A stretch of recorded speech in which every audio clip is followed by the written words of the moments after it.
Bonjour tout le monde, mon nom est Nasser Yassine, je suis un diététiste et physiologiste d'exercice qui travaille à l'équipe centre familiale de Clarence Rockland. Aujourd'hui, je vais vous offrir une courte présentation sur comment s'alimenter sainement avec le régime méditerranéen. Alors, que veut dire bien s'alimenter? En premier lieu, la saine alimentation, ça s'applique à tous. Que vous ayez un surpoids, soyez un plus petit poids, vous avez déjà eu des problèmes cardiaques ou simplement le cholestérol élevé, que vous vivez avec du diabète ou du prédiabète, que votre tension artérielle est élevée. Bref, cette situation s'applique pour vous. Puis quand on parle de bien s'alimenter, il peut y avoir différentes définitions pour chaque personne. Alors ici, j'ai juste des exemples. C'est qu'est-ce que bien s'alimenter veut dire. Pour certaines, ça veut dire être capable de manger une variété des différents groupes alimentaires, que ce soit des fruits, des légumes, des grains entiers, des viandes maigres, des protéines végétales, des huiles, des bons gras et des huiles végétales. Peut-être manger à des heures régulières, manger le moins d'aliments transformés ou raffinés, puis bien sûr faire attention au sucre ajouté. Alors il y a différentes définitions, puis différentes façons de voir c'est quoi bien s'alimenter. Bon, alors aujourd'hui, on va regarder spécifiquement comment bien s'alimenter grâce à la diète méditerranéenne. Alors, comme on peut voir dans le graphique ici, puis on va aller à travers durant la présentation sur les différentes sections de cette pyramide, mais on voit que cette diète-là, la fondation, la base, c'est l'activité physique au quotidien. Ensuite, à chaque jour, il est recommandé de manger une variété d'aliments incluant les fruits, les légumes, les légumineuses, les noix, les graines, les féculents comme les pains, pâtes, riz, les grains entiers, pommes de terre, l'huile d'olive comme gras principal, puis aussi les produits laitiers. Puis ensuite, comme on monte en haut de la pyramide, on voit qu'on essaie de consommer chaque semaine soit du poisson, de la volaille ou des protéines maigres, des œufs, puis encore moins de sucreries. Puis la viande, surtout la viande rouge, c'est plus à chaque mois, alors c'est moins souvent que cette diète-ci. Euh, Concernant l'alcool, ça c'est quelque chose des fois que les gens pensent, c'est associé à la diète méditerranéenne. Ben, il y a le vin rouge, euh, mais l'idée ici c'est bien sûr en modération, pas en grande quantité. Puis on pousse beaucoup plus pour l'eau. Alors, même si votre alimentation est loin d'être similaire à cette diète-ci, le but aujourd'hui est de voir s'il y a certaines composantes de cette diète que vous serez capable d'intégrer dans votre alimentation de façon réaliste. Alors, c'est à travers la présentation, voir s'il y a des petits changements que vous pouvez apporter euh, pour vous rapprocher de cette diète-ci. Le régime méditerranéen, est, comme le nom le dit, est basé sur la nourriture traditionnelle des pays qui se trouvent autour de la mer Méditerranée. Alors, comme j'ai mentionné à la dernière diapo, on a besoin de faire tout un gros changement pour y arriver. Juste des petits changements, ça peut être bon. Puis vous pouvez suivre ce mode de vie alimentaire de façon abordable en mangeant des aliments qui sont disponibles locaux. Alors, on ne va pas manger comme les Grecs ou les Italiens du jour au lendemain. On va essayer d'intégrer des petits changements graduels. En parlant des différentes cultures qui sont autour de la mer Méditerranée, la question que j'ai pour vous, c'est combien de pays se retrouvent autour de cette fameuse mer? Alors, 4, 11, 22 ou 29? La réponse, c'est 22. Alors, la raison pourquoi je veux vous montrer ça, c'est parce qu'il y a tellement de différentes cultures et de pays qui sont autour de la mer Méditerranée, que ce soit l'Europe, le Moyen-Orient, l'Afrique du Nord. Alors, oui, chaque culture, chaque pays peut manger, ils ont des différences, mais aussi beaucoup de similarités. Puis c'est ça qu'on voit avec ce régime méditerranéen-là. Puis la pyramide que je vous ai montrée tantôt, puis qu'on va regarder davantage. Alors, ça, il y a beaucoup d'influences, mais il y a beaucoup de similarités qu'ils ont trouvées dans cette zone-là. Comment est-ce que les gens mangent, puis comment que ça apporte des bienfaits à ces cultures-là qui mangent de cette façon. Alors, autour de ces pays qui sont autour de la mer Méditerranée, ce qu'on voit en termes de similarité, c'est que c'est des régimes qui sont élevés en fruits, légumes, des grains entiers, céréales, patates, légumineuses, des noix et des graines. Euh, L'huile d'olive comme source de gras principale. Puis ça, alors, c'est pas une diète faible en gras, la diète méditerranéenne. Alors, c'est quand même une diète qui met beaucoup d'emphase sur les bons gras. Puis on va encore une fois, on va aller plus en détail avec ça. Beaucoup plus sur le poisson. Le poisson gras pour les oméga 3, mais aussi même le poisson maigre plus le poisson blanc. On va en jaser davantage. Puis aussi, ça limite beaucoup les gras saturés en réduisant comme la viande rouge, un peu dans le beurre, la crème et un tout petit peu dans les œufs. Alors, ça, c'est vraiment les caractéristiques principales qu'on voit avec cette diète. Alors, pourquoi le régime méditerranéen est-il intéressant? C'est parce que ça peut aider à réduire les problèmes reliés au cœur. C'est en fait une des diètes qui a été la plus étudiée. au monde depuis longtemps, surtout pour ses avantages au niveau du cardiovasculaire. Alors, comme on peut voir sur la diapo ici, ça peut aider à améliorer le cholestérol sanguin, qui c'est ce qu'on dit les lipides. Alors, en réduisant le mauvais cholestérol qui va baisser, puis peut aussi aider à monter le bon cholestérol. Alors, le mauvais, c'est le LDL, puis le bon, le HDL. Puis ça peut aussi aider à réduire la pression artérielle. Voyons voir de plus près les différents types de cholestérol qu'on a dans le sang. Alors, j'ai parlé tantôt du cholestérol LDL, qui est ce qu'on va dire mauvais. En anglais, des fois, ils vont utiliser la lettre L pour dire lousy, d'autres mots mauvais en français. Alors, lui, il est mauvais parce que lui, c'est le cholestérol qui va se déposer dans les cellules des artères. Ce qu'on ne veut pas parce que ça peut causer des problèmes cardiaques. Le cholestérol HDL, alors, en anglais, encore une fois, ils vont utiliser le H pour dire happy, un mot bon. Ça enlève ça aide à enlever le cholestérol dans les artères. Alors, pensez que plus que vous avez du bon cholestérol, plus que ça va se promener dans vos artères pour essayer à enlever le mauvais cholestérol. Moi, des fois, je donne l'exemple des policiers et des bandits. Alors, le bon cholestérol, c'est comme la police qui se promène dans vos artères. Puis les bandits, c'est le mauvais cholestérol. Puis plus que vous avez du bon cholestérol, plus ça va être capable d'aller attraper les bandits puis les rapporter au foie, finalement, pour être métabolisé. Puis un autre cholestérol à savoir, c'est les triglycérides. Ça, c'est une autre sorte de type de gras qu'on trouve dans le sang. Encore une fois, qu'on veut assurer que ce ne soit pas trop élevé, ça peut causer des différents problèmes pour la santé. Alors ça, c'est un peu quand vous faites un genre de bilan de lipides avec votre médecin, on va voir ça dans les prises de sang à évaluer. Bon, voyons voir maintenant la progression de l'athérosclérose. En d'autres mots, l'athérosclérose, qu'est-ce que c'est? C'est la formation de plaques dans nos artères. Alors ici, j'ai des exemples euh, pour montrer, si on commence à gauche, parce qu'on a un vaisseau sanguin normal. Là, je vais dessiner le sang qui va circuler dans le milieu de l'artère. Il n'y a pas de blocage, il n'y a pas de plaque, ça passe bien, il n'y a pas de problème. Mais avec le temps, comme on peut voir, la plaque peut commencer à se former ici. Au numéro 2, je vais l'encercler ici. Euh, alors, c'est ça qui arrive, c'est avec le temps, cette plaque se forme. Puis c'est pas quelque chose qui arrive du jour au lendemain. C'est quand le mauvais cholestérol il monte dans le sang, on en parlait du LDL, euh, avec le temps, il peut graduellement avoir de la plaque qui se forme dans les artères. Puis, alors, c'est pas parce que vous allez sur une croisière pendant une semaine que ça arrive. C'est vraiment quelque chose qui va prendre du temps à former à travers notre vie. Ça peut commencer aussitôt de l'âge de 10 ans qu'on commence à avoir de la plaque qui se forme dans les artères. Puis là, vous pouvez voir, on progresse, là, il y en a de plus en plus. Puis là, si on se rend jusqu'au numéro 4 ici, on voit qu'il reste juste une petite paroi pour que le sang circule. Alors, ça, on parle de l'athérosclérose avancée. Puis même, il faut faire attention aussi parce que des fois, même la plaque peut se rupturer, puis voyager à travers dans les artères, puis peut-être aller bloquer une autre partie dans le corps. Puis à la fin, quand on parle d'un blocage complet, c'est là qu'on parle qu'on est dans un risque d'avoir une maladie cardiovasculaire parce qu'on n'est pas capable d'envoyer le sang oxygéné aux endroits que le corps en a besoin. C'est là que, par exemple, vous avez senti aussi peut-être des symptômes comme l'angine, la douleur à la poitrine. Alors, ça, c'est un peu la progression de l'athérosclérose vite faite comme ça, pour donner une image visuelle. Les bienfaits de la réduction du mauvais cholestérol, le LDL, bien, comme on a pu voir dans les diapo, c'est on va réduire le risque d'arrêt cardiaque et d'accident cérébrovasculaire en essayant de réduire la formation de plaques dans les artères. Alors, on peut pas, quand il y a déjà la plaque qui se forme, on peut pas nécessairement il va pas nécessairement s'enlever en diminuant votre mauvais cholestérol, mais les études démontrent que ça peut des fois diminuer la grosseur de la plaque qui est déjà là. Alors, pas nécessairement qu'elle va disparaître, mais si elle va peut-être réduire un peu en grosseur si on diminue le mauvais cholestérol.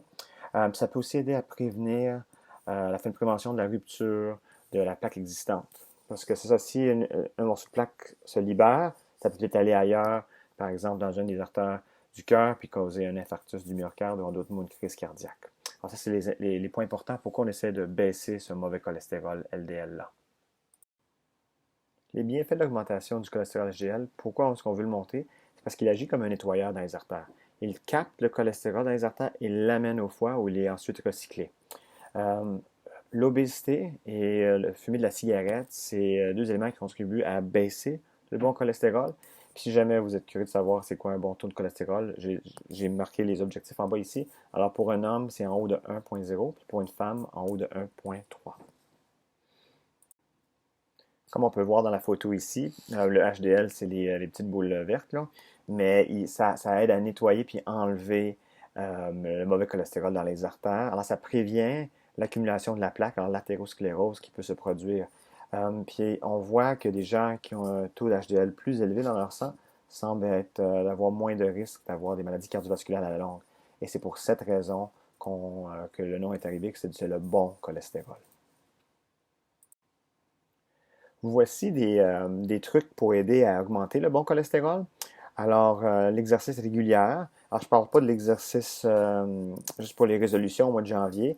Alors, ça, c'est pas assez pour le monter. Il faut vraiment que l'exercice soit continu pendant plusieurs mois. Il est très lent à monter l'exercice, mais ça fait une différence. Il faut juste que ça soit pendant plusieurs mois de suite pour voir une différence, que ça commence à monter. Une perte de poids, s'il y a un besoin de perte de poids. Je ne parle pas d'une grande perte de poids, même juste 5% d'une perte de poids ça peut faire une différence pour aider avec le bon cholestérol. Alors, tu sais, quelqu'un qui pèse 200 livres, on parle de 10 livres. Juste 10 livres tout seul, là, ça pourrait faire déjà une différence pour aider avec le bon cholestérol. Mettre le focus sur les bons gras. Alors, l'huile d'olive, canola, les noix, les graines, etc. On va parler de ça davantage après. L'alcool à modération. Alors, pas plus qu'une à deux consommations par jour. Puis la cessation tabagique. Puis ça, on voit que dès que quelqu'un arrête de fumer, à peu près 1 à 2 mois après, le bon cholestérol, tant que c'est pas génétique, puis c'est bas, pour des raisons génétiques, il va commencer à s'améliorer graduellement. On parler un peu le gain de poids puis le lien avec les maladies cardiovasculaires. Alors, dans certains cas, mais pas toujours, le gain de poids peut affecter certaines conditions de notre corps, comme par exemple, ça peut augmenter le cholestérol total dans le sang, surtout en augmentant le mauvais cholestérol, augmentant les triglycérides, qui est un autre type de gras qu'on a parlé tantôt, qu'on va essayer de faire attention. Ça peut aussi diminuer le bon cholestérol. Ça peut augmenter la résistance à l'insuline et à l'inflammation dans le corps, qui peut augmenter le risque de développer le diabète. Puis ça peut aussi des fois augmenter la pression artérielle dans le corps.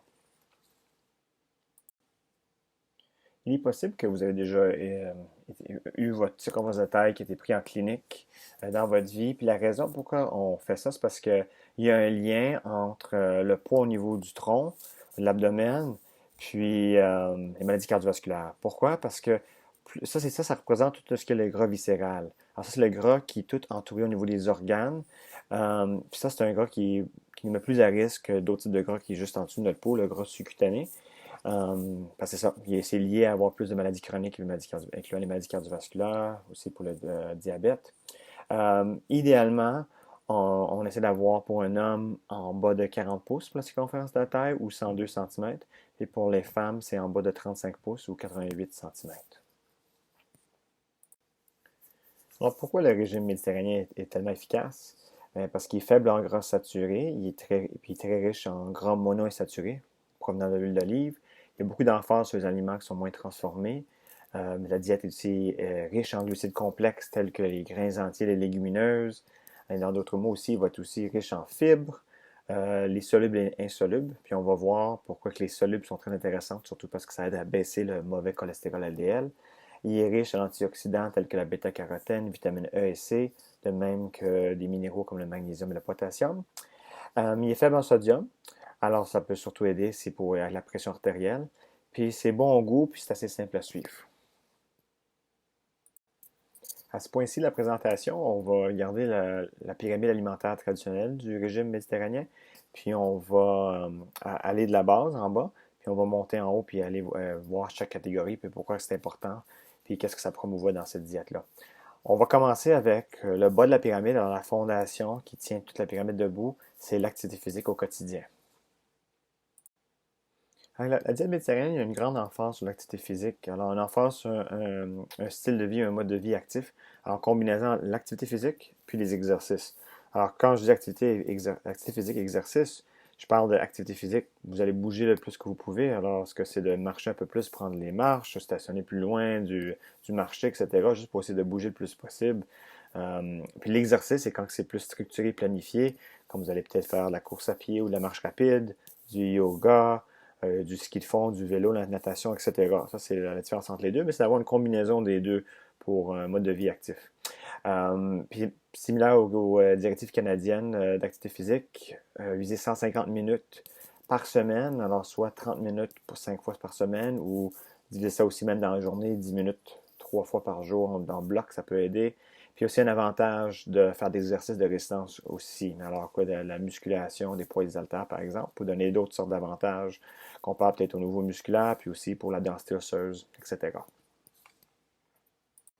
Alors on va monter de un étage avec la pyramide, de la diète méditerranéenne. On va aller maintenant voir la section des glucides et les féculents en bas ici. Alors, il y a plusieurs sortes de glucides dans l'alimentation, mais ils sont tous gérés sous forme de sucre simple, glucose, c'est ça qui nourrit la majorité de nos cellules, surtout le cerveau. Alors que quand on mange des glucides simples ou complexes, ça c'est la version finale des glucides qu'on mange dans notre corps. Mais la différence, c'est que les glucides simples, ils sont beaucoup plus faciles, ils s'absorbent facilement. Alors, ça peut des fois contribuer à un excès de poids ou augmenter les triglycérides dans le corps. C'est ça, c'est souvent dans l'alimentation nord-américaine, c'est souvent ajouté dans les produits sous forme de fructose, glucose, sucrose ou dextrose, etc., comme exemple. Les glucides complexes, c'est les glucides qui prennent plus de temps à digérer, alors ça offre plus de satiété. Puis souvent, les glucides complexes vont avoir des fibres. Puis les fibres, en fait, ça c'est un élément qu'on ne digère pas, mais qui aide à ralentir la digestion des aliments qui sont consommés avec. Alors, les fibres sont une bonne chose parce que ça peut aider avec le contrôle de poids, mais ça peut aussi aider à contrôler les sucres sanguins dans le sang, surtout pour les gens qui vivent avec le diabète. Alors, les grains entiers seraient un exemple d'un glucide complexe. Mais si on regarde la définition, c'est quoi un grain entier? C'est un aliment qui est fait du grainage entier qui inclut les trois composantes anatomiques de la graine. Alors, le son, ou en anglais, des fois on va dire le bran, la germe, l'endosperme.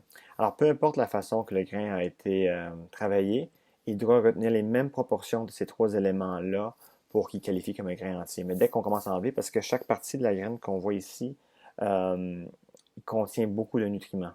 Mais dès qu'on commence à en enlever un peu de son, un peu de germe, endosperme, là, on commence à perdre de nutriments. Alors, il n'est plus, par définition, encore un grain entier.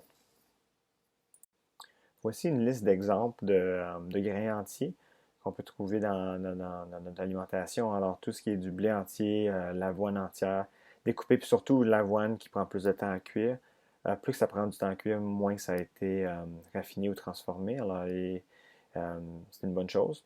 Le popcorn, je ne parle pas nécessairement toujours de popcorn au micro-ondes. Là, je parle de si vous faites vous-même le popcorn, vous prenez les pépins vous-même, puis vous les faites cuire.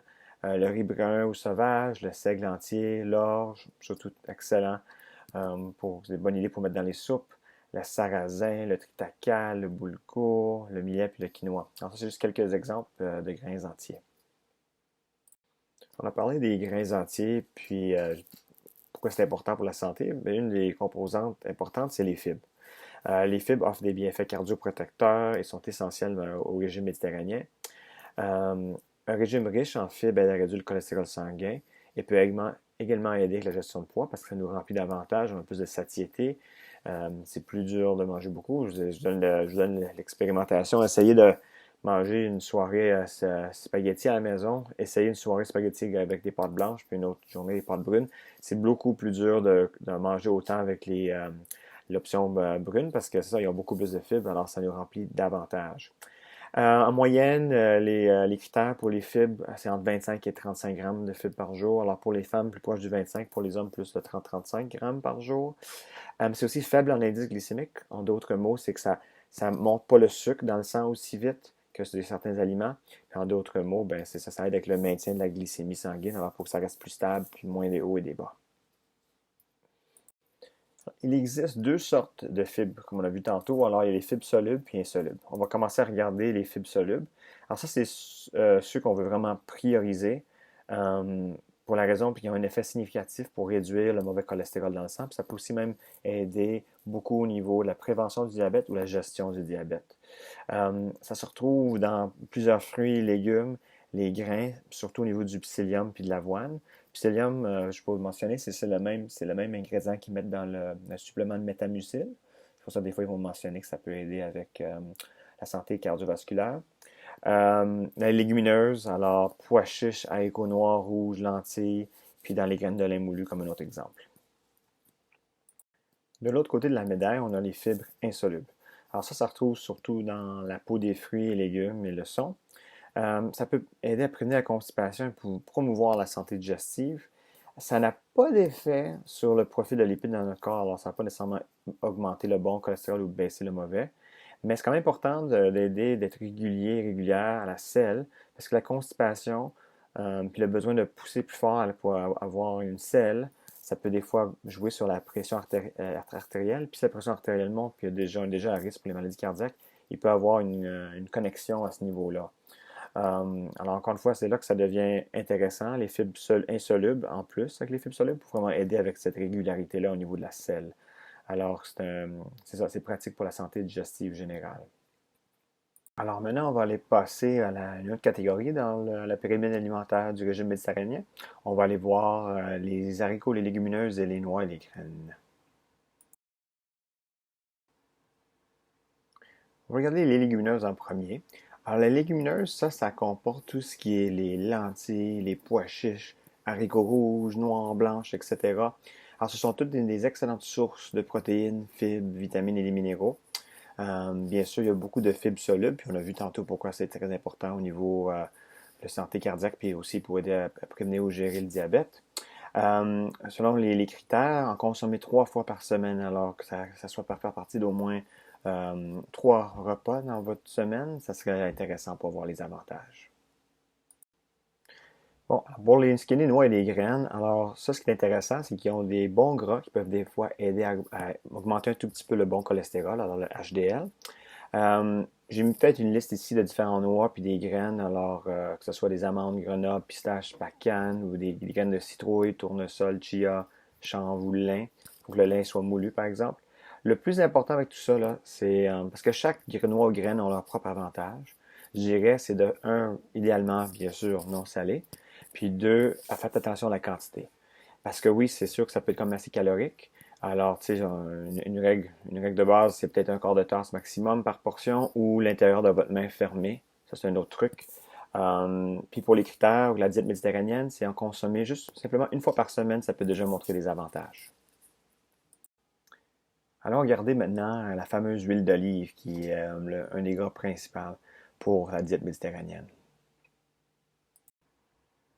Quand on parle d'huile d'olive, la raison pourquoi que c'est tellement bon, c'est parce qu'il y a beaucoup de gras monoinsaturés. Puis ces gras monoinsaturés-là sont considérés des bons choix parce qu'ils peuvent aider à réduire le mauvais cholestérol dans le sang. Alors, oui, il y a l'huile d'olive, mais il y a d'autres options aussi. Alors, l'huile de canola, surtout si vous cherchez peut-être quelque chose avec un goût qui est moins fort, puis aussi pour peut-être faire de la cuisson à une chaleur plus élevée. Les avocats, c'est une autre option. Plusieurs noix et graines aussi. Mais sachez que chaque cuillère contient quand même 5 grammes de gras, chaque cuillère à thé. Alors, c'est pas quelque chose qu'on veut prendre en énorme quantité. On a besoin du gras, notre corps en a besoin pour plusieurs différentes raisons, pour absorber les vitamines liposolubles comme le A, D, E puis K, mais aussi on ne va pas faire des excès non plus. Euh, En moyenne, ça dépend de chaque personne, plus ou moins 60 grammes total par jour qu'on veut consommer. Puis dans ce 60 grammes-là, on veut idéalement jamais plus que 20 grammes qui vient des gras trans et saturés dont on va parler plus tard après. Maintenant, on va aller voir de plus près tout ce qui est poisson, volaille, les œufs, puis les différents types de gras. Alors pour cette catégorie-là, je vais mettre l'accent sur tout ce qui est les gras polyinsaturés. Alors, ils sont considérés un bon choix parce qu'ils peuvent, encore une fois, comme les gras monoinsaturés, réduire le mauvais cholestérol LDL dans le corps. Mais on va regarder plus spécifiquement parce que là, il y a deux catégories. On a les oméga 6 puis les oméga 3. On va voir exactement comment ça fonctionne dans ces gras polyinsaturés-là sur notre santé cardiaque. Pour ce qui en est des oméga 6, alors dans cette catégorie de gras polyinsaturés, ils peuvent nous aider encore une fois à réduire le mauvais cholestérol, mais généralement, on en consomme assez. La majorité des Canadiens et Canadiennes ont assez d'oméga 6 dans leur alimentation. Ça provient de la volaille, les œufs, le blé d'Inde, les noix, les graines, l'huile de tournesol par exemple, la viande, le soya.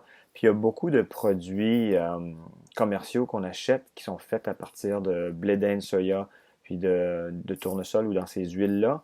Alors il y a beaucoup d'oméga 6 dans notre consommation tous les jours. Alors, c'est pas quelque chose qu'on a besoin d'aller chercher davantage, vraiment. Puis même, il y a certaines études qui vont démontrer que avoir trop d'oméga 6 comparativement à l'oméga 3 qu'on va regarder tantôt, c'est quelque chose qu'on veut peut-être même essayer d'éviter. Alors, c'est de rapprocher ce ratio-là, d'avoir plus d'oméga 3, mais plus d'emphase sur ce type de gras-là. Là, on va voir les oméga 3. Alors, l'autre type de gras polyinsaturé. Alors, comme on peut voir sur la diapo, très important parce que ça peut prévenir les maladies cardiovasculaires. Les études démontrent que ça peut aider à réduire les triglycérides dans le sang, réduire la vitesse que la plaque se forme dans les artères, diminuer la pression sanguine, réduire le risque de crise cardiaque ou d'accident cérébrovasculaire. Alors, c'est très important pour tout ça. Puis, contrairement aux oméga 6, où ce que la majorité des gens en mangent assez, les oméga 3, la majorité des gens n'en mangent pas assez. Alors, il faut vraiment aller en cherche de l'alimentation. Puis les oméga 3 sont considérés un gras essentiel. Essentiel parce que le corps ne peut pas en produire ou en faire. Alors, il faut vraiment aller chercher dans l'alimentation. Puis je vais vous montrer la prochaine diapo où les trouver. Alors, voici les différentes sources de gras oméga 3 dans l'alimentation. Vous allez voir, j'ai deux paragraphes ici. Puis ils se sont divisés en trois catégories, les oméga 3. Alors, j'ai les acronymes qui sont en haut. Alors, vous allez voir AEP, ADH, puis l'autre en dessous, ALA. Alors, ça, c'est le nom plus court qu'on va utiliser plus souvent parce que AEP, l'acronyme, c'est acide eicosapentaénoïque. Puis le ADH, c'est acide docosahexaénoïque. Alors, pas besoin de tout dire le nom là, on va juste garder les acronymes, c'est beaucoup plus facile. Puis ALA, c'est plus facile, c'est alpha-linolénique. Alors, c'est divisé en deux paragraphes parce en haut, on a les oméga 3 d'espèces marines, puis en bas, c'est plus au niveau des plantes. Alors, le AEP puis le ADH, on peut trouver ça au niveau du saumon, l'hareng, le maquereau, la truite, sardines, sole et flétan. Puis en bas ici, au niveau des plantes, vous allez trouver les oméga 3 de base ALA, l'huile de lin, noix de Grenoble, les graines de lin moulues. Moulues encore parce que c'est comme ça qu'on les absorbe mieux. Les graines de chia, l'huile de noix de Grenoble, l'huile de canola, graines de chanvre, puis les œufs enrichis d'oméga 3. Sachez que les études démontrent que les avantages avec les oméga 3 sont surtout trouvés au niveau des espèces marines. Alors c'est là qu'on va vraiment chercher les bienfaits au niveau cardiovasculaire. Le ALA à base de plantes, c'est aussi intéressant, c'est bon, mais vraiment les grands avantages au niveau des oméga 3 d'espèces marines. Sur cette diapo, alors c'est un résumé, j'ai mentionné un peu déjà des bienfaits pour la santé cardiovasculaire des oméga 3. Mais encore une fois, juste pour résumer, il y a des effets anti-arythmiques. Alors, voulant dire, ça peut vraiment aider à régulariser le rythme cardiaque. Alors, pour pas que ça aille trop haut ou trop bas. Ça peut réduire la formation de caillots dans le sang, réduire les triglycérides et augmenter le bon cholestérol, le HDL dans le sang. C'est anti-inflammatoire. Puis comme on a vu avant, plus d'inflammation peut être plus problématique au niveau de la santé cardiaque. Ça peut aussi aider à réduire la pression artérielle en aidant à protéger la santé des artères, alors pour que ça reste assez élastique. Puis c'est ça, pour aider à ce niveau-là. Ça, c'est tous des bienfaits différents pour les oméga 3 au niveau de la santé cardiovasculaire. Alors, qu'est-ce qu'on doit faire pour atteindre les cibles d'oméga 3? Alors, les critères présentement, c'est de manger une variété de poissons, idéalement les poissons gras qu'on a déjà mentionnés dans la diapo, puis au moins deux portions de 100 grammes par semaine. OK? Alors, une portion de 100 grammes ou 3,5 onces, c'est à peu près l'épaisseur et la grosseur d'un jeu de cartes. Alors, plus ou moins deux jeux de cartes par semaine environ. Si vous n'en consommez pas assez dans votre alimentation, vous pouvez peut-être considérer un supplément à base d'huile de poisson qui contient du AEP ou le ADH, parce qu'on a parlé des bienfaits de ceux-là. Parlez avec votre médecin ou pharmacien ou votre diététiste. Puis si par exemple vous êtes végétalienne ou vegan, comme on dit en anglais, vous pouvez même des fois regarder d'en trouver à base d'algues. Alors, il peut y avoir du AEP ou du ADH dans des suppléments comme ça. De retour avec notre pyramide méditerranéenne, on va maintenant regarder où sont les sources de gras saturés. Alors ici, j'ai déjà les flèches qu'on peut voir, les produits laitiers puis les viandes. Alors on va aller en parler en détail. Les gras saturés. Alors comme le titre le dit en haut ici, à contrôler. Pourquoi? Parce que ça peut augmenter le mauvais cholestérol, le LDL. Alors ici, j'ai une petite liste de différentes sources. Alors tout ce qui vient du gras animal, alors que ce soit la peau sur le poulet ou le morceau de gras sur votre steak ou sur votre longe de porc, tout ce qui est les gras dans les produits laitiers, alors c'est plus la crème, les produits qui sont plus riches en gras, comme les fromages plus gras, les yogourts plus gras, le lait entier par exemple. Aussi dans les shortenings d'huile végétale, les huiles tropicaux, coconut et palme. Puis mettre petite note que des fois les gens vont dire, ben tu sais, manger de l'huile coconut ou des fois d'autres sortes, ça peut aider à monter mon bon cholestérol. Euh, Réponse courte, ça va l'augmenter un peu, oui. Mais le problème, ce qu'on voit avec ces produits-là, parce que oui, les gras saturés, ça va des fois monter le bon cholestérol un peu, mais c'est le mauvais cholestérol qui monte à un niveau qui n'est pas proportionnel. Alors, ça va monter beaucoup plus haut que le bon gras qui monte. Alors, c'est pour cette raison-là qu'on essaie de contrôler les gras saturés. Bon, alors ici, j'ai des petits trucs pour vous aider à réduire la quantité de gras saturés dans votre alimentation. Encore une fois, ça n'a pas besoin d'être 0 gramme par jour, mais c'est une question de comment est-ce qu'on peut le réduire un peu. Alors, si vous mangez du fromage, essayez de prendre du fromage qui a moins de 25% de matière grasse dedans. Alors ça, c'est ce qu'on appelle des fromages qui sont partiellement écrémés. Ça, vous allez le voir juste sur le devant de votre produit, en fait, pour le fromage. Pas besoin de le voir derrière l'étiquette. Alors, ça est écrit en avant, comme le lait, parce que le lait, c'est écrit 1, 2, 3,25%. Le fromage va avoir un pourcentage aussi. Alors, n'importe quoi qui est en bas de 25%, ça devient un peu plus intéressant. Le lait, le yogourt, 2% de matière grasse ou moins. Pas besoin d'aller à 0. Ben, bref. On peut substituer la crème par le lait. On peut substituer le beurre par de l'huile canola ou quelque chose d'autre. Des fois, les gens vont demander est-ce que la margarine c'est une bonne option. Ça peut l'être si vous aimez. C'est une question de quantité aussi. Si vous mettez du beurre tellement rarement, puis c'est pas que vous restez avec le beurre, mais si vous êtes quelqu'un qui aimait plus la quantité, puis le beurre, c'est quelque chose qui fait partie de chaque repas et tout ça. Ben oui, des fois, peut-être la margarine, ça peut être intéressant. Surtout si c'est à base des huiles qu'on a jasées avant, peut-être à base de canola, à base d'huile d'olive. Ça peut être quelque chose d'intéressant. Euh, Choisissez des coupes de viande maigre aussi. Alors, quand vous allez à l'épicerie, vous regardez les viandes rouges, le steak par exemple, plus qu'il y a de lignes blanches, plus qu'il y a du gras saturé. Alors, juste trouver des viandes, des coupes qui ont peut-être moins de lignes blanches ou des coupes plus maigres, comme les longes, par exemple, c'est des coupes plus maigres. Parlez à votre boucher aussi, leur demandez qu'est-ce qu'ils ont comme option. Les viandes hachées, vous allez voir la différence de la couleur, hein. Alors, les viandes hachées extra maigres sont plus rouges, tandis que les viandes qui sont pas nécessairement plus maigres, ils sont plus roses. Alors, c'est parce que quand il a été haché, il y a le mélange entre le blanc, le gras saturé avec la viande. Alors, il y a une différente couleur. Les volailles sont habituellement beaucoup plus maigres, puis je vais vous montrer dans la prochaine diapo des exemples. Mais bref, ça c'est juste quelques idées que vous pouvez essayer pour réduire la quantité de gras saturé dans votre alimentation. Bon, alors ici, c'est juste pour vous montrer des exemples de la quantité de gras saturé dans différentes coupes de viande, de poulet, de poisson. Ça, c'est pour une coupe à peu près de 2,5 onces. Je dis pas que c'est ça la portion que vous devez manger, mais c'est juste pour donner un exemple, un dénominateur commun pour comparer un produit à l'autre. Alors, si on regarde pour chaque portion ici, puis rappelez-vous, on avait dit d'essayer de prendre jamais plus que 20 grammes de gras saturé par jour. Alors, regardez ici, le saumon en premier lieu, on peut voir 1,9 grammes.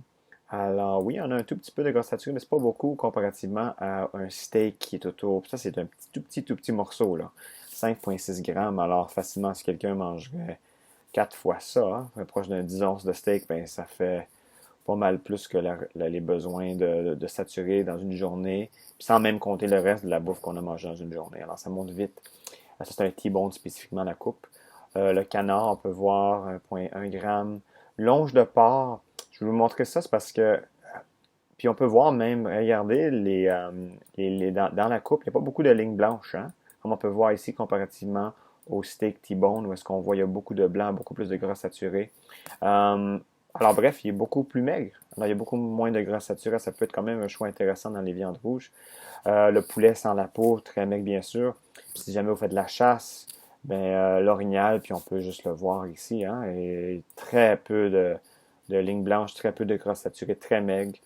Euh, Ça pour dire qu'on quand même pour la viande rouge, on veut quand même aller avec des quantités qui sont pas trop énormes. Une règle générale pour la viande rouge, même si c'est de la viande maigre, pas plus que 15 onces par semaine.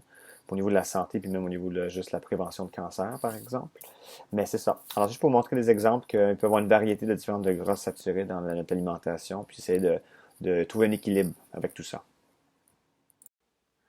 Bon, on va parler un peu du gras trans.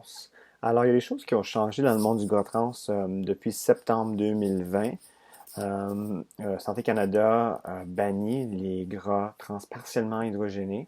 Ça, c'était des gras très néfastes pour la santé parce que ça augmentait le mauvais cholestérol puis ça descendait le bon cholestérol. Alors, ils ont vu que c'était tellement mauvais qu'ils ont décidé de l'enlever de l'alimentation des Canadiens et Canadiennes. Alors, pour encore une fois, diminuer le risque de maladies cardiovasculaires. Il faut dire qu'il y a quand même des gras trans naturels qui sont dans notre alimentation, qui sont moins néfastes que les sucres qui sont partiellement hydrogénés, qui ont été enlevés. Mais quand même, on veut quand même pas en avoir trop, les gras trans naturels non plus, mais ça va être plus dans les produits laitiers, dans certaines viandes, puis dans certaines huiles végétales, surtout les sucres qui sont raffinés. Parce que quand ils sont raffinés, quand ils se font, il y a un processus qui augmente la température dans ces huiles-là. Puis l'augmentation de température fait en sorte qu'il peut y avoir tout de suite plus de gras trans dedans. De la même façon qu'à la maison, si vous faites cuire, par exemple, vous faites de la friture, même vous allez à un restaurant puis vous achetez quelque chose qui est frit dans l'huile, toute cette friture-là, il peut développer des gras transnaturels qui viennent avec la cuisson. Alors, c'est quelque chose à garder un œil, faire attention. Ça, des fois, ils disent, des fois, prendre des huiles qui sont moins raffinées, comme vous allez voir des fois, par exemple, l'huile d'olive extra vierge ou vierge peuvent être un peu plus intéressantes si vous voulez minimiser le côté du gras transnaturel aussi. Alors, c'est ça. Avant septembre 2020, la majorité des gras trans partiellement hydrogénés se trouvaient dans plusieurs aliments préemballés, la restauration rapide, le fast-food. C'était aussi l'histoire de la margarine dans les années 80-90 à peu près, je pense. Euh, Où est-ce que ça, ce processus-là prenait une huile végétale, puis la transformait en un genre d'huile qu'on peut tartiner, hein, qui était solide. Alors ça, c'était le processus de partiellement hydrogéner ce produit-là. Puis c'est là qu'il y a eu beaucoup de mauvaise attention au niveau de la margarine dans ce temps-là parce que c'était très néfaste pour la santé, puis c'était dans les annonces, c'était montré comme une alternative santé au beurre. Ben c'est ça, alors c'était vraiment pas bon pour la santé. De nos jours, c'est pas la même processus du tout qu'ils utilisent pour la graine, alors c'est pas la même affaire. Alors, ben, c'est ça, puis en faisant le produit plus partiellement hydrogéné, ça aidait les compagnies à faire en sorte que les produits pouvaient rester sur les étages plus longtemps. Alors, leur date d'expiration, elle pouvait être poussée plus longtemps, alors les compagnies sauvaient de l'argent aussi. Alors, ça, c'était une raison qui faisait ça, mais encore une fois, très mauvais pour la santé des personnes, alors c'est pour ça que finalement, c'est banni de notre alimentation. Bref, concernant les gras saturés et les gras trans, on veut essayer de les minimiser le plus possible. Euh, le barème qu'on peut dire, c'est 20 grammes par jour, pas plus que ça, pour vraiment aider à ne pas augmenter notre mauvais cholestérol, le LDL, dans le sang. On va maintenant aller parler de tout ce qui est l'alcool et le vin par rapport à la diète du régime méditerranéen. Bon, pour ce qui en est de l'alcool, alors quand je vais terminer ma diapo, vous n'allez pas partir à l'Elcebo pour acheter davantage d'alcool parce que la règle générale, c'est que si vous ne buvez pas, il n'y a pas de raison, de un, pour commencer à boire de l'alcool, même si, par exemple, dans le vin rouge, oui, il peut y avoir des antioxydants dedans qui peuvent être intéressants, mais pas assez au point de commencer à boire de l'alcool. Pour ceux qui boivent déjà, puis pour les gens qui n'ont pas de maladie chronique tant que telle, il est possible d'avoir une légère augmentation du bon cholestérol avec une quantité modérée d'alcool. OK? Alors, ici, on a les recommandations canadiennes. Alors, pour les femmes, c'est de 0 à 2 consommations par jour, avec un maximum de 10 par semaine. Pour les hommes, on parle de 0 à 3 consommations par jour, avec un maximum de 15 par semaine. Une consommation, c'est quoi? Je l'ai en bas ici, la diapo. Alors, 1,5 onces de fort, que ce soit du gin, de vodka, rhum, etc. 5 onces de vin, c'est une consommation, ou un 12 onces de bière. Alors, ça, c'est les bouteilles en vitre, là. 360 millilitres à peu près. Alors, puis, encore une fois, sachez les recommandations qui sont là pour certaines personnes. Boire même moins d'alcool, ça serait important, même quand même bien en bas du 10 à 15 consommations par semaine. C'est du cas par cas selon les différentes maladies chroniques de la personne, surtout si on parle, par exemple, pour protéger le foie ou d'autres choses. Alors, gardez ça en considération. Par rapport aux assaisonnements et le sel dans la diète méditerranéenne, alors cette diète-là vraiment met l'emphase sur toutes les herbes fraîches ou séchées, l'ail, les oignons, les poireaux, les tomates, les agrumes, tout ça pour assaisonner nos plats, pour chercher du goût, et moins d'emphase sur le sodium, sur le sel. Alors, la salière doit être limitée, surtout si on consomme déjà beaucoup de produits préemballés, plus raffinés, qui peut déjà avoir beaucoup de sel dedans. Alors, je garde un œil sur tout ça, favoriser plus les assaisonnements pour nos plats. Puis la raison pourquoi on veut faire attention à la quantité de sodium qu'on a dans notre alimentation, à travers le sel ou des produits raffinés ou des canages, etc., c'est parce qu'un excès peut augmenter notre pression artérielle puis nous apporter à l'hypertension dans certains cas. Alors, règle générale, on veut limiter notre consommation de sodium à peu près 1500 mg à 2300 mg par jour. La prochaine diapo, je vais vous montrer des exemples de quantité de sel dans les aliments qu'on a dans notre quotidien. Alors ici, on a des exemples du sodium dans nos aliments. Puis rappelez-vous, la dernière diapo, on veut être autour du 1500 mg à 2300 mg par jour dans cette zone-là. Alors, si on regarde la première image en haut en gauche ici, un Big Mac tout seul, c'est 1000 mg. Alors quasiment la moitié de tous nos besoins avec juste un sandwich Big Mac. Puis des fois, les gens ont pensé, je vais aller au Subway pour trouver quelque chose de plus intéressant. Peut-être, oui, peut-être on va avoir peut-être moins de gras saturé, moins de gras trans selon le type de sandwich qu'on va commander. Mais en même temps, le sodium peut être assez similaire à un hamburger ou Big Mac. Alors, 1110 mg, pour ça, c'est un Subway Club. Alors, on s'entend que dans la viande froide, il va y avoir quand même beaucoup de sodium. Mais aussi dans le pain, on va chercher du sodium. En parlant de céréaliers, on garde les Cheerios ici. Alors, 160 mg. C'est une tasse. Alors, c'est pour dire que nos céréales, nos produits céréaliers, il peut y avoir du sodium dedans, que ce soit pour préservatif ou pour donner du goût. Il y a différentes raisons que c'est ajouté au produit. Un petit sac de Miss Vicky's, ça c'est les petits sacs en 210 mg. Une cuillère à table de sauce soya, 770. Alors que vous en prenez pour manger du sushi ou que vous en ajoutez dans vos recettes comme marinade ou dans vos recettes asiatiques, quoi que ce soit, le sodium peut être très élevé. Alors gardez un œil, juste une cuillère à table. C'est, ouais, ça monte vite. Une tasse de bouillon, si vous achetez ça comme ici, l'exemple ici, le Knorr, le poulet. Alors ça, c'est un cube que vous mélangez, ça donne... alors une tasse, selon bien sûr combien d'eau vous allez mettre là, pour le faire, mais en moyenne, ça peut donner 560 mg. Alors si vous avez à peu près 4 tasses de ça dans une soupe ou quoi que ce soit, vous êtes facilement proche de votre 2300 juste avec ça. Ça inclut pas tout le reste des aliments que vous allez manger en journée.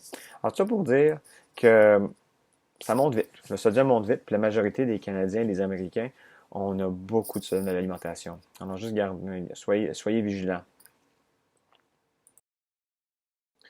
Bon, alors, combien de sodium vous pensez qu'il y a dans une cuillère à thé de sel?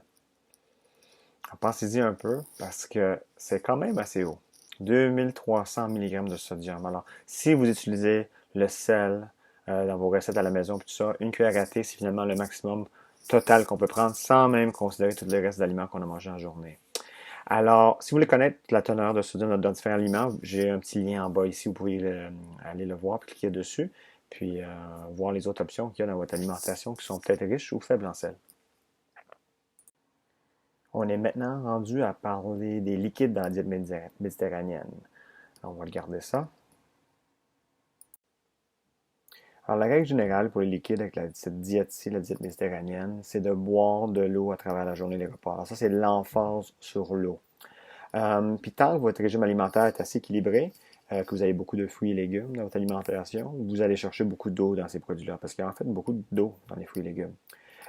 Aussi, les thés, les tisanes et le café, quand c'est pas plus que 4 tasses par jour de café, ça peut compter comme des breuvages qui vous aident à chercher des liquides. Des fois, pour donner un peu de goût à votre eau, des fois les gens vont mettre un tout petit peu de citron, un peu d'eau de fruits dedans, peut-être diluer un tout petit peu de jus ou mettre des herbes fraîches pour donner un peu de saveur à l'eau. C'est des bonnes idées pour essayer d'encourager à boire. Parce que c'est ça, il y a des fois des gens qui trouvent que l'eau peut être un peu plate, il y en a d'autres qui n'ont pas de problème. Même des fois, jouer avec la température de l'eau, ça peut aider. Des fois, j'ai des clients qui me disent que de l'eau, ça les donne froid, surtout l'hiver. Même juste réchauffer un peu d'eau, ça peut être pratique. Il y en a d'autres qui aiment plus l'eau bien froide, alors tu sais, avec de la glace, tout ça. Peu importe, trouvez la façon qui marche pour vous à augmenter votre consommation dans la journée. Quelques exemples sur comment transformer vos repas au style méditerranéen. Alors, bien sûr, il y a beaucoup d'autres choses à faire, mais c'est juste quelques idées ici. Alors, par exemple, au lieu de la mayonnaise pour les sandwichs, vous pouvez essayer de mettre du mousse. Alors, pour autre que le beurre sur les toasts, on peut même saupoudrer un peu d'huile d'olive ou mettre un beurre de noix, surtout un beurre de noix qui est plus naturel, ou est-ce que c'est seulement les noix ou les graines qui sont dans les ingrédients, et non pas du sucre et du sel de plus qui est ajouté. La viande dans vos sauces à pâte, vous pouvez des fois essayer une alternative avec plus de légumes, puis peut-être mettre des légumineuses dedans dans votre sauce, ou même faire un mix. Des fois ajouter un peu de légumineuses dedans dans la sauce, mélanger votre viande, ça peut être un juste milieu aussi. À place d'avoir de la confiture avec le bagel, on peut essayer peut-être du gruyot avec des baies ou yogourt grec avec du granola. Alors, juste des exemples et des idées. Mais si vous voyez ici en bas de la page, je vais juste l'encercler ici. Il y a un site web en bas de la page, c'est www.oldwayspt.org. C'est un peu petit, mais je vous encourage. C'est un site web qui donne beaucoup d'informations sur la diète méditerranéenne, puis ça donne des trucs et des astuces comment modifier une alimentation pour que ça ressemble un peu plus à la diète méditerranéenne. Alors, c'est un bon site web pour des recettes puis des idées. Je vous encourage d'y aller. Finalement, je vous encourage d'aller sur notre site web pour essayer l'outil de Mediterranean Diet Scoring Tool. Ça, c'est en anglais. En français, c'est l'outil du score de calcul à l'adhésion au régime méditerranéen. Alors, c'est plus long, mais même chose, c'est un questionnaire de 14 questions. Puis le but avec ça, c'est que plus que votre score est élevé, plus que votre diète se rapproche à celle de la diète méditerranéenne. Puis plus que ça peut vous aider à vous protéger au niveau de la santé cardiaque. Puis ils ont beaucoup fait d'études sur ce questionnaire-là. Alors, c'est pratique, puis ça fonctionne. Ça a démontré des positifs avec. Puis rappelez-vous, même si vous avez un score qui est plus bas, autour de 0 à 2 sur 10, le but, puis c'est ce qu'on a vu avec les recherches, c'est que même si vous montez juste de 2 points, alors si vous êtes à 2 sur 14, puis là vous montez à 4 sur 14, ça peut déjà faire des bienfaits assez intéressants sur votre santé. Alors, oui, je vous encourage de le faire. Ça va aussi même vous donner des pistes à savoir dans quelle direction vous devez aller pour faire des changements dans votre alimentation. Alors, encore une fois, il est disponible sur le site web, puis je vous encourage de le regarder puis de l'essayer. Alors, merci beaucoup de votre attention. J'espère que cette vidéo vous a été utile. Rappelez-vous, vous pouvez toujours retourner en arrière. S'il y avait des morceaux que vous avez manqués, vous voulez réviser. C'est ça ce qui est la beauté de l'avoir en vidéo. Euh, Puis aussi, on a d'autres vidéos sur le site web, alors sur différents thèmes de la nutrition. Je vous encourage d'aller les voir si c'est pertinent pour vous. Puis encore une fois, si vous avez plus de support, vous avez accès à un diététiste à la clinique de Clarence Rockland. Il faut juste remplir le questionnaire qui est sur notre site web. Alors encore une fois, merci beaucoup, puis je vous souhaite une bonne journée.